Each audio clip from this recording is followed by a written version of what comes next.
Did you know that many loving parents, after retirement, give too much to their grown children and later find themselves filled with regret? It usually begins with the best of intentions, wanting to lend a hand, offer support out of love, or follow what feels like a family tradition. But here's a gentle truth: once you retire, your energy, your savings, and your independence aren't as easy to rebuild as they once were. And quietly handing over pieces of your life, even with the kindest heart, can slowly chip away at the peace you've spent a lifetime building. In this video, we'll explore 7 things you should think twice about giving away to your children after retirement. Not because you don't love them, but because the price you pay in your health, your freedom, and your future well-being can be too high. Most importantly, protecting these parts of your life isn't selfish, it's wisdom born from experience. Stay with me until the end, because these 7 things might be the difference between a retirement shadowed by silent frustration and one filled with dignity, freedom, and deep connection. If you've ever wondered where to draw the line between helping and giving too much of yourself, this video is meant for you. Now, let's begin. Number 1. Control over your financial choices. One of the most delicate and risky things to quietly surrender after retirement is control over your own money. Many older adults do this without realizing just how much they've let go. Maybe it starts by signing over authority so a child can help with bills, paperwork, or managing accounts when you need a rest. What seems like a trusting gesture can slowly shift the balance of power. And once your finances slip from your hands, it's incredibly hard to get them back. This isn't about mistrust, it's about protecting what's yours. Your financial decisions are deeply tied to your independence, where you live, the care you can choose, how you spend your later years. Handing over full control, even to someone you love, means giving them the keys to your life. No matter how close your bond, this imbalance can quietly breed tension, overstepping boundaries, or worse, financial abuse. I remember Robert, a 76-year-old man who gave his son full access to his accounts because he didn't want to deal with online banking anymore. At first, everything seemed fine. But over time, his son started making purchases without asking, small ones at first, then bigger. I felt like a stranger in my own finances, Robert told me. When he finally confronted his son, he said, "I thought you didn't care." That hurt even more. Your money is more than just numbers. It represents your hard work, your boundaries, and your independence. You have every right to keep control, even if you ask for a little help now and then. There's a big difference between someone helping with a task and someone taking over your decisions. If you do need help, set clear limits. Use joint accounts carefully. Keep track of everything. Understand what's happening and why. And if something feels wrong, trust that feeling and speak up. After all the years you've spent earning and managing your money, no one, not even your child, should decide how it's used. That right belongs to you. Keeping it in your hands is one of the strongest ways to protect your future. Number 2. Your home or property before it's truly time. Giving your child your house or property too soon might seem generous, but it's one of the riskiest moves you can make as you age. You might think, they'll have it someday anyway, or believe it will make things easier now. But what often happens is that you quietly give up the very thing that keeps you feeling safe, steady, and in control of your life. Your home isn't just a building. It's your anchor. It's the place where you decide who comes in, when you rest, how you live, and when you leave. The moment you hand over legal ownership, whether to avoid taxes, simplify inheritance, or help your child financially, you also give up your rights. And depending on the laws in your state, getting them back might be impossible. I once spoke with Emma, an 80-year-old woman who transferred her home to her son after retiring. At the time, he convinced her it would protect the house from future medical costs. But 2 years later, he got divorced, and her house became tangled in a legal battle she had no way to stop. "It didn't even feel like mine anymore," she told me. "I just wanted peace, and I lost my peace trying to do the right thing." Even when relationships are loving and strong, life changes. Children lose jobs, go through divorces, or struggle with debt. And if your home is in their name, their problems become yours, because your shelter, your savings, and your freedom to choose might no longer be protected. This isn't about mistrust. It's about planning ahead. Keep your name on the deed. Talk to a legal advisor who knows elder law. Look into living trusts or agreements that let you plan together without giving up ownership. But never feel pressured to transfer your home. Just because someone says it's time doesn't mean you have to give away the roof you spent a lifetime building. Holding onto it isn't ungrateful or selfish. It means you're being responsible for your safety, your future, and the independence you've earned. If you're still here and find these ideas helpful, please comment number 2 below to let me know you're with me. And if you haven't already, please subscribe and hit the bell so you don't miss future videos. Your support helps us keep sharing useful, inspiring content. Now, let's move on. Number 3, unlimited access to your time and energy. After retirement, your time becomes one of your most precious gifts. Yet many older parents find themselves giving it away without limits, offering rides, running errands, babysitting, or always being on call for their adult children. What starts as love and support can slowly turn into a heavy obligation. Before long, your days don't feel like your own anymore. There's nothing wrong with helping. The problem comes when that help becomes expected instead of appreciated. When your availability is taken for granted. When your rest and routine are often interrupted because saying no feels like letting someone down, that's when the balance shifts and quiet resentment can settle in. I remember Joyce, 76, who loved her daughter and wanted to help with the grandkids. But over several months, she was picking them up from school 4 days a week, missing her book club, skipping doctor appointments, and falling asleep before dinner from sheer exhaustion. I retired to enjoy life, she said. Not to live the same hectic schedule I had at 40. Your energy after 70 is different, it needs protecting. You deserve rest, space, and time for the things that feed your soul, without guilt. And while your children might truly need help, your time isn't an endless well. Setting clear boundaries isn't turning your back on family, it's honoring yourself. It's okay to say, I can help on Tuesdays, but the rest of the week is mine. It's okay to reschedule. It's okay to protect your mornings, your quiet afternoons, or your weekend plans. You are not selfish for guarding your time. You are wise for recognizing that your time is just as valuable as anyone else's. The truth is, when you constantly give away your energy, there's less left for the things that bring you joy, peace, and purpose. Retirement isn't just about filling other people's needs, it's about finally having the freedom to honor your own. Number 4, the role of emotional counselor or fixer. One of the hardest habits to break as a parent is the instinct to solve your children's emotional struggles. Even when they're grown, you've spent a lifetime being their anchor, their listener, their shoulder to cry on.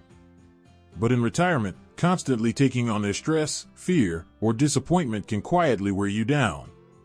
As you grow older, your emotional reserves become more precious. When your adult children bring you every crisis, relationship troubles, work problems, financial worries, you might find yourself carrying burdens that aren't yours to bear anymore. It's not that you don't care. It's just that your nervous system wasn't made to be a 24/7 therapist. I once met Michael, 77, whose son called almost every day to vent about his struggling business. Michael listened, gave advice, even lent money. But over time, he lost sleep, felt helpless, and carried a heavy weight in his chest. I started feeling like I was the one drowning, he said. And I wasn't even in the water. This is what can happen when you become your child's emotional emergency room. You absorb every alarm, every fear, every frustration, without a place to hold your own feelings. And the more you take in, the more drained you become. You are allowed to listen without having to fix. You are allowed to say, that sounds really hard. I hope you find a way through it. You can gently suggest therapy, support groups, or other resources that don't demand your constant emotional labor. In this season of life, your peace isn't a luxury, it's your medicine. Protecting it doesn't mean closing your heart, it means keeping your heart whole so you can offer love without losing yourself. If you're still watching and finding these insights helpful, please comment number 4 below to let me know you're here. And if you haven't yet, please subscribe and turn on notifications so you won't miss any videos. Your support helps us keep sharing content that informs and inspires. Now, let's move forward. Number 5. Direct responsibility for raising grandchildren. Many older adults step into caring for their grandchildren with love and generosity. But taking on full, or nearly full, responsibility for raising them, especially during retirement, can quickly become more than your body, mind, and finances were built to handle. What often starts as just helping out becomes an unspoken expectation. Suddenly, your retirement is no longer your own. Caring for young children is physically demanding. It affects your sleep, your diet, your stress levels, and your ability to keep medical appointments or care for yourself. Emotionally, it can feel like being pulled back into a stage of life you've already lived. You have already lived that chapter. What you need now is rest, stability, and time to reflect and enjoy. I remember Jennifer, 74, who agreed to watch her toddler grandson just for the summer. But the months stretched into years, and she found herself once again packing lunches, managing tantrums, and pacing the floor at night when he was sick. "I love him with all my heart," she said. "But I'm tired. I didn't realize how much I'd lose." The guilt is real. The love is real. But so is the cost. Raising children is a full-time job. And unless you've truly planned for it and chosen it freely, it can quietly steal your space to grieve, to travel, to rest, or even just to think your own thoughts. If your child needs support, look for other solutions first. Can the help be shared among family? Could outside childcare be involved, even part-time? Can you offer specific days or hours rather than being on call all the time? Setting boundaries isn't rejection, it's clarity. You've spent decades caring for others. While grandchildren bring deep joy, you are not required to start all over again in your 70s or 80s. It's okay to say, "I'll love them, guide them, and support where I can, but I cannot raise them." That truth may be hard, but it might also be the healthiest choice for everyone. Number 6. Your retirement savings or emergency funds. One of the most generous, and most dangerous, things you can give your child after retirement is access to the money you've spent your whole life building. Whether it's dipping into your retirement savings to pay off their debt, covering their mortgage for a while, or handing over cash during a crisis, the effect is the same. You chip away at the very foundation meant to protect you. It's natural to want to help. It feels like love and support. But here's what no one often talks about: once that money leaves your account, it rarely comes back. If your health declines, your expenses rise, or something unexpected happens, the safety net you thought you had might disappear. That's not just risky, that's dangerous. I once spoke with Daniel, 79, who loaned his son nearly $30,000 over 5 years. It wasn't all at once, just small amounts here and there.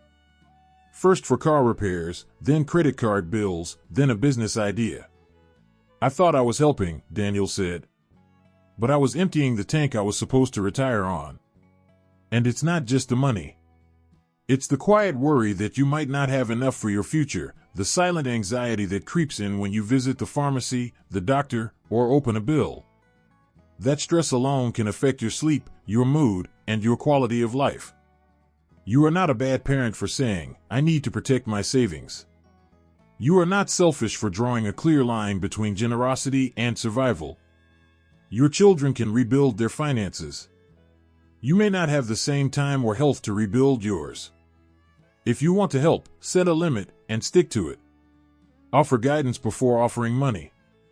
Encourage them to explore loans, payment plans, or other support. Remember, preserving your financial independence isn't just for you, it helps ensure you won't have to rely on your children later, something many of them quietly worry about too. If you're still watching and find this helpful, please comment number 6 below to let me know you're here. And if you haven't subscribed yet, please subscribe and turn on the bell so you don't miss any videos. Your support helps us keep creating content that informs and inspires. Now, let's move forward. Number 7. Decision-making power over your life plans. After retirement, your needs, routines, and priorities change, and you deserve the freedom to make choices that reflect who you are now, not who others think you should be. But one of the quietest ways older adults lose control is by letting their grown children start making decisions for them, decisions made instead of them, not with them. This usually doesn't happen all at once. It often begins with small suggestions. Why don't you move closer to us? You shouldn't be driving anymore. It's time to downsize. While some of these ideas come from love, when they're repeated without really hearing your wishes, they start to feel less like care and more like orders. I once knew Sarah, 78, who moved across the country to live near her daughter's family. On paper, it made sense: more help, closer to grandkids, simpler life. But within 6 months, she felt like a stranger in her own life. It wasn't my town, my church, my doctor, or my friends, she said. I thought I was choosing connection, but I lost my place. Your life doesn't have to fit someone else's vision to be meaningful. You are still the author of your story. Just because your children have opinions, or even worries, doesn't mean they get to decide where you live, how you spend your time, or what your final decades look like. That doesn't mean you shouldn't listen. It's wise to consider advice, especially about safety or support. But decisions like where you live, what kind of care you want, or how much independence you keep should ultimately reflect your values. Retirement isn't the end of your say, it's a chance to reclaim it. To plan your future thoughtfully, while standing firm in the present. Because once you let someone else steer your ship, it gets harder and harder to turn it around. Protect your right to decide. Speak clearly. Write things down. Ask questions. And don't be afraid to say, I appreciate your concern, but I know what's right for me. That simple sentence can protect not just your independence, but your dignity. Final thoughts. Retirement is a sacred chapter, hard-earned, deeply personal, and meant to be lived on your terms.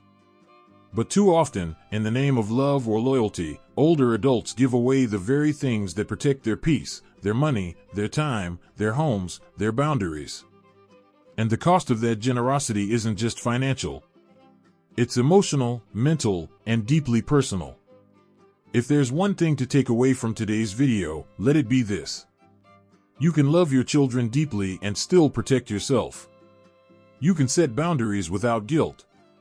And you absolutely can protect what you've built, not out of fear, but out of wisdom. The 7 things we've talked about aren't about cutting off support. They're about offering support in ways that don't weaken your foundation. They're about choosing a retirement where your needs aren't last on the list, where your voice still matters, and where your final decades are guided not by obligation, but by clarity, courage, and care. So take a moment now to reflect. Which of these 7 areas feels most important to you right now? Which one surprised you, something you realize you've already been giving away? And which one do you feel ready to protect? Thank you for being here today. We'd love to hear from you. Please leave a comment below sharing one thing you learned and how you plan to use it in your life. Your thoughts matter to us, they inspire and encourage us. If you enjoyed this video and found it helpful, please like, subscribe, and share. Your support helps us keep creating content that informs and inspires. Thanks for watching, and we look forward to seeing you in the next video.